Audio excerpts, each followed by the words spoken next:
Okay, so we'll get started. We are going to welcome everybody. We are here and we are excited to share some of the updates that are coming in January. If you're getting this video ahead of time, then it's a sneak preview, and we're excited to share some really cool stuff and just kind of talk through what we see and how maybe these can be used in your courses. So before we get into the release notes for Georgian College faculty, we want to share how we can find that. So let's share my screen here. And we're going to start at SharePoint. So just log into Georgian College. If you've never done that, then you'll have a little login button and come to the employee portal. And right up here at the faculty toolbox, let's zoom in a little bit so you can see that a bit better on your screen. Faculty toolbox here. And then we're going to scroll on down to Blackboard tips and tricks. And then you can either click the button here that says release notes, or you can scroll on down a little bit further and you'll see all of our release notes are available here in reverse chronological order. So the most recent sitting up at the top, including what's to be expected in the upcoming release. So this is where we're going to start. We've gone through and we've already picked through some of them, and there's a ton. Normally we like to pick 5, and we went with 12 this time. So, all right. So I guess really, and we're kind of figuring this out. This is the first time we've done this, so full disclosure, it's going to be a mess, but hopefully it's helpful. We're going to go through some of these releases and talk through them. And I guess that's it. So you want to get started? Okay. Okay. So what's the first one? Oh, I'm glad you asked. First one's the AI Design Assistant Authentic Assignment Prompt Generation. And this one, I think we had kind of an inkling that this was coming from various conversations with Anthology. But as you see here, AI plagiarism is a growing concern among academics. Research indicates a variety of issues with the reliance on AI detection. Detection models cannot keep up with advancements in AI technologies. And we hear that a lot, eh? That's a big thing. And it's quite neat. The next part that Blackboard Anthology talks about is their approach to combating AI plagiarism is different.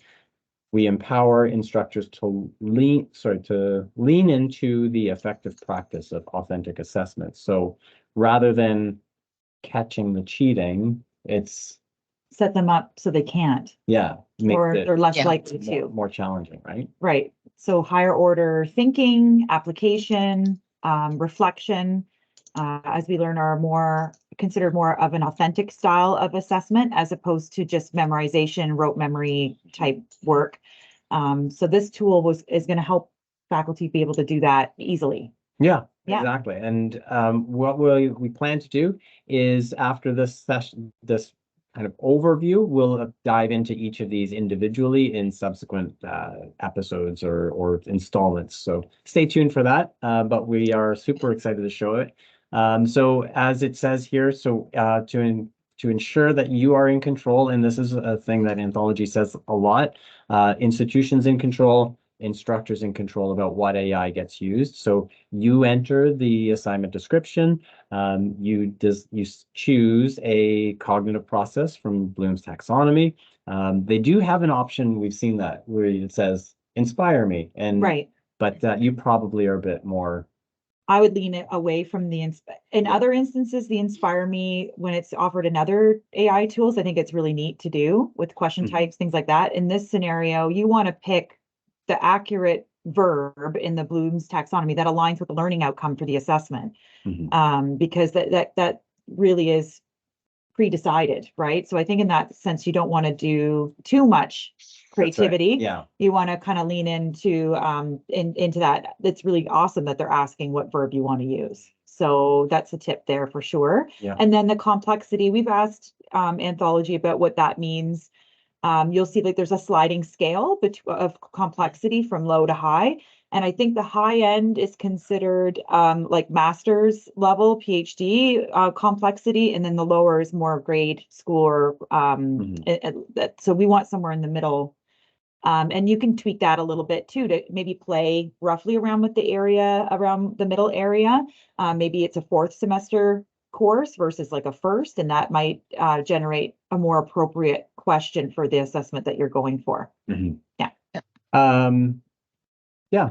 And then I think that last part there, you can review the prompts, you can edit it. Sorry, you review it, you add it, and then you can edit it and tweak it as well. So if it's real close, awesome, grab it, accept it into your course, and then you can refine it afterwards. Yep.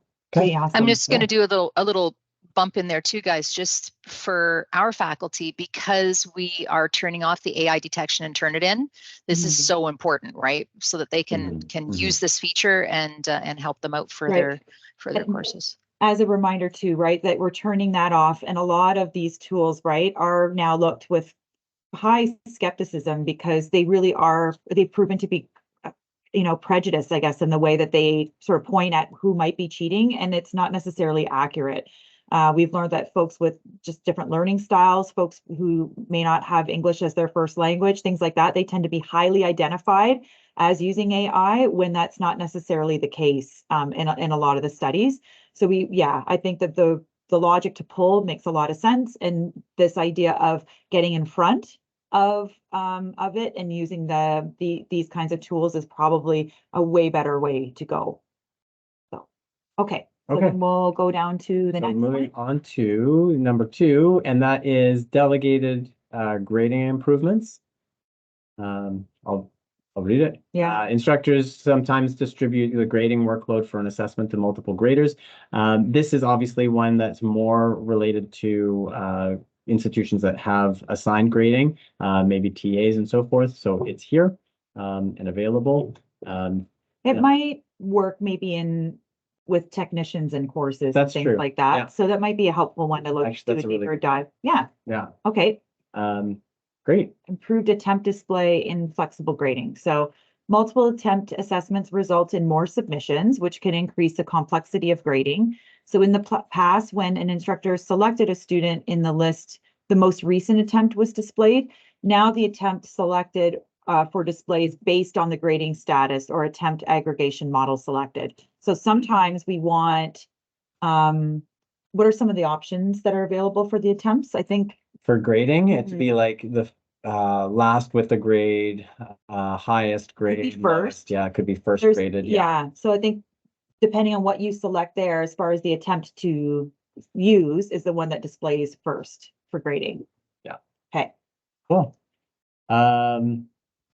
Improved attempt display in flexible grading. So multiple attempt assessments result in more submissions, which can increase the complexity of grading.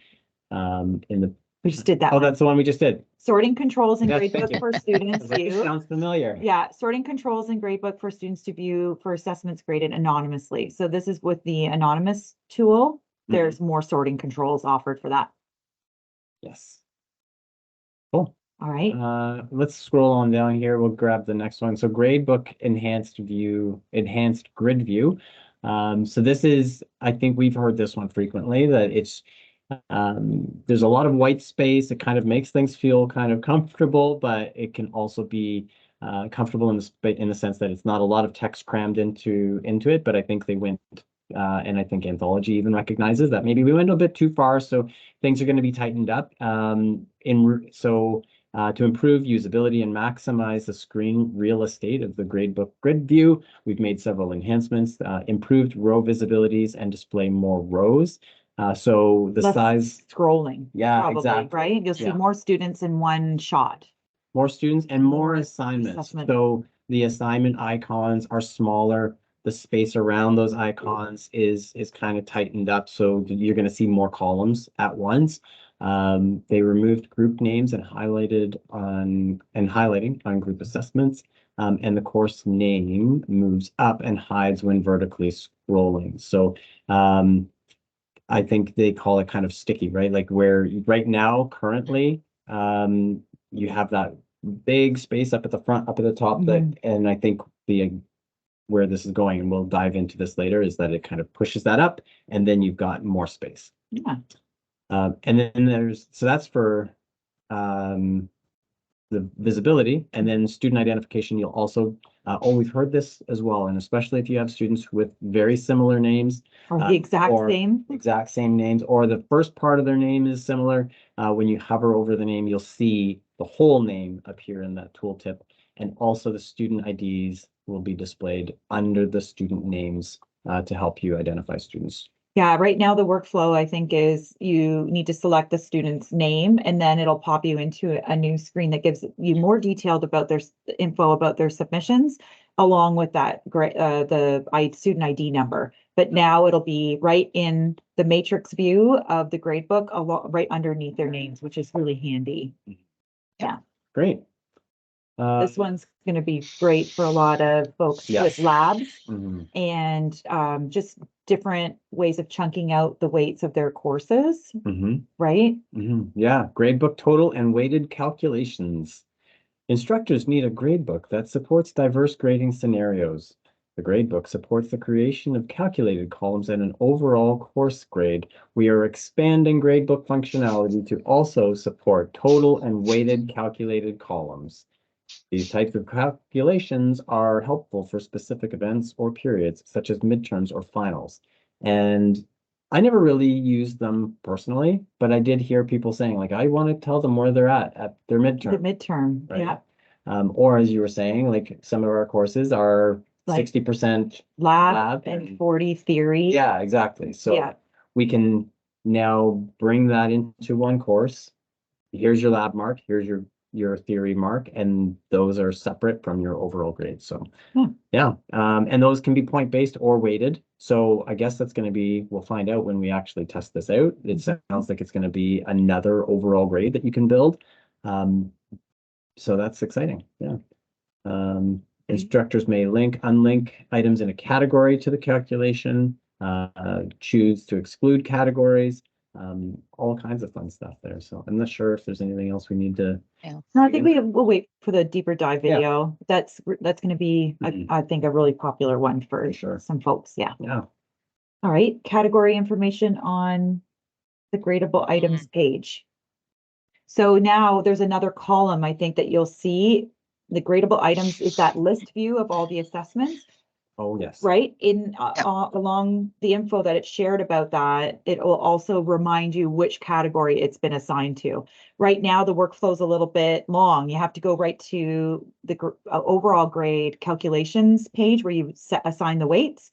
And then you can kind of see where they've been slotted in, or open the actual assessment itself under the settings and see. So this is just another way to kind of get a high level, and then you can be more easy to sort of identify which ones you need to adjust, right? Sometimes the quizzes went to the test one by accident and things like that. So it'll help just, I think, speed things up. Well, I know with the gradable, when you're setting up your overall grade, that's sometimes when you realize, oh, that's in the wrong category. I do it all the time with faculty. We'll think, oh my gosh, there's 7 items under assignments, but some of these were meant to be the midterm or something else, right? A presentation. So you have to kind of back out quite a ways to fix that. So this way it's a lot faster. Yeah. That'll be, I think it's a small thing, but I think it's gonna For organization, it'll be save some great. grief and frustrations. Yeah. This is a big one. Attempt logs for enhanced assessment integrity. This is being able to see how students are doing in a test. So assessment integrity is paramount. So the attempt log proves to be indispensable. And I think they heard a lot of that in the idea exchange of we had this in original, why did you lose it? But here it is, and I think they've just done all of the groundwork, the foundational stuff to make this feasible at this point. So attempt logs will allow you to see where students are at. So let me scroll down a little bit to get more of this on the page. There we go. Yes, the date and time when they start to answer each question, right? And yeah, when they start and when they answer each question. So you'll be able to see the timestamp of their progression through. Question specific details such as the question number, a preview of the question. So all that's going to be in your log. Submission receipt, final grade, and attempt grade. I'm not sure final grade and probably attempt grade is like, because if you did the test 2 or 3 times. Right, if you're given the students multiple attempts, it would track all that. So I think this is great.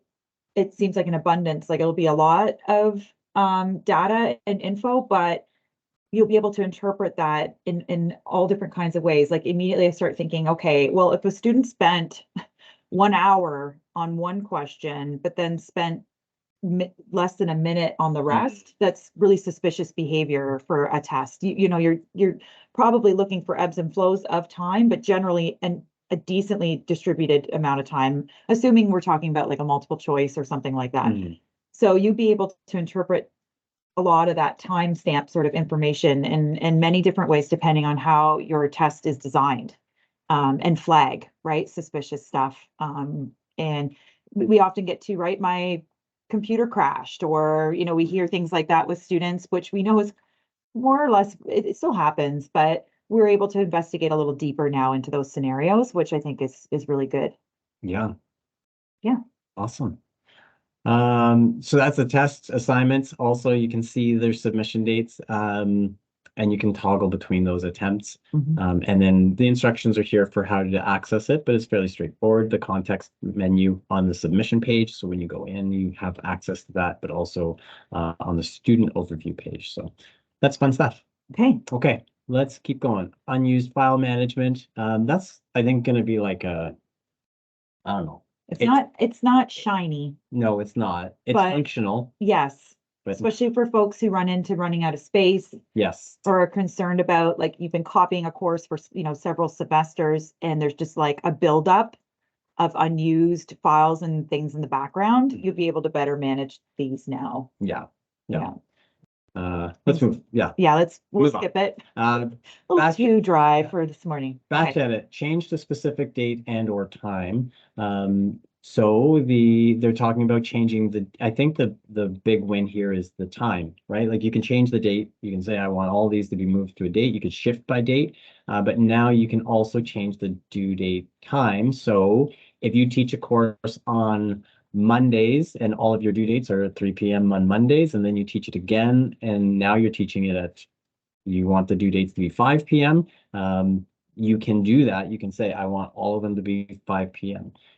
You don't have to change the date. You can change the date. You can say, instead of Mondays at 3, I want it to be Tuesdays at 5, and you can do that. Or you can just say Mondays at 3 to Mondays at 5. Yeah. Speed up the setting up sort of process of of a new course. Usability, right? Yes. All right. Grade visible to students in Gradebook. When item is hidden by release conditions. So a big learning curve or change that we've noticed, right, moving from original to ultra, has been when we hide things in our content area, it also hides that item from the student's gradebook, meaning they can't see that grade at all if anything is hidden above or in that content area. Now we're going to see some changes with that. I think we need to play around with it a little bit too, to make sure we got the rules down straight. But the idea is that there will be improved visibility of students to see their grades for an item, even if you've made it unavailable up top. The specifics on how to do that, we'll have to do that in the deep dive video. Yeah. Because we still have a couple little questions. We want to play with it a bit, but that's going to be great. Because sometimes we just don't want them to access something any longer, even though we can control that with a due date and like no late attempts, or it's still extra clicks, and sometimes there's unique scenarios. So this is going to be a great addition and flexibility for what you show and don't show. Okay. Yeah, it's good. And I think that's the end of our picks, right? Then we've got December and so forth.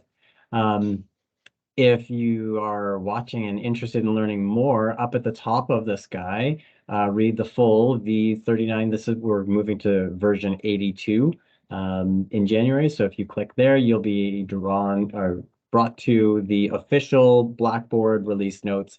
It gets very technical, and some of it's just for administrators, but you're welcome to check that out. Yeah. And then, so which ones do you remember? AI design. Yeah, the improved, like the assessments for like lowering the, the opportunities or the inclination to cheat, those kinds of things. I think, what else stands out? What's your favorite one, Colleen? Do you have one in mind? I'm going to say anything that makes things more visible for instructors in the grid view or the list view, right? That for the students, the student ID, because we get so many requests, right, for students having the same name, and how am I going to be able to determine this? I have to go backwards because I thought this student was that student. So taking that that doubt out, and then not having to go back and do their work again is Right. going to be huge. Yeah. The student numbers in the grade book. Yeah. Okay. Mhm. Attempt logs, Yeah. being able to see the Ooh. students, like, right? Like, I just want to know how long they were working on these questions. Mhm. I think that's going to be a big one. Yeah, I think it's great for us too, the attempt logs, because it gives us more control to get in and as you said, go to different layers. But also as time goes by, we can share that with the instructors and empower them to do it. So then they don't have to wait for us. If it's in the moment and they want to know, then they can go in while the assessment's taking place, or afterwards when they're grading. And it takes that step out. If they have the ability to do that, then it gives them a little more control to be able to make their decisions right away. Okay. Yeah. Okay. Steve, you're hanging out with us too. I know you're busy working that inbox while we do this video, but I don't know if you've got anything in mind for what we were sharing. No, I really, I listened to you all, and I think it's fantastic with all the new things that are coming through. I can't wait to help support this faculty in the future. And if they have any questions, by all means, let's do this together, and we can work on solving and making our lives a lot easier. Nice. Awesome. Thanks, Steve. Feel like we don't have this figured out, but we should, if you're watching this, Give us feedback. yeah, let us know Yeah. if what you're excited about. We should figure, I guess, if we don't have a way, email us, let us know what stood out, what you're excited about. But then when we return in January, we'll start doing a bit of a deeper dive into some of these, put a demo together and share and that. ones that folks are most excited about could be the ones that we focus on and make earliest, right? And what's the scheduled, what tends to be the scheduled release date each month, Colleen? I think it's like usually the first fifth? Thursday of the month. First Thursday. Yep. Okay, so yeah, it's the day of the week. And for folks who may not know, that's I think a lot of we talk about this.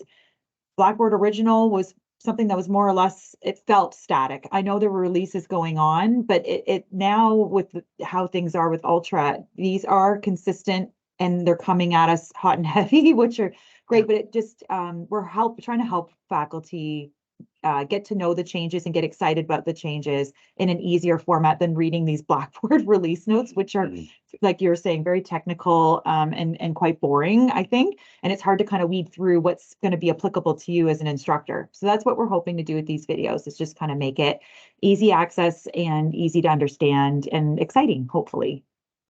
Yeah. Okay. Okay. So Right. I think we can wrap it up there, and we'll post this somewhere and share this with you.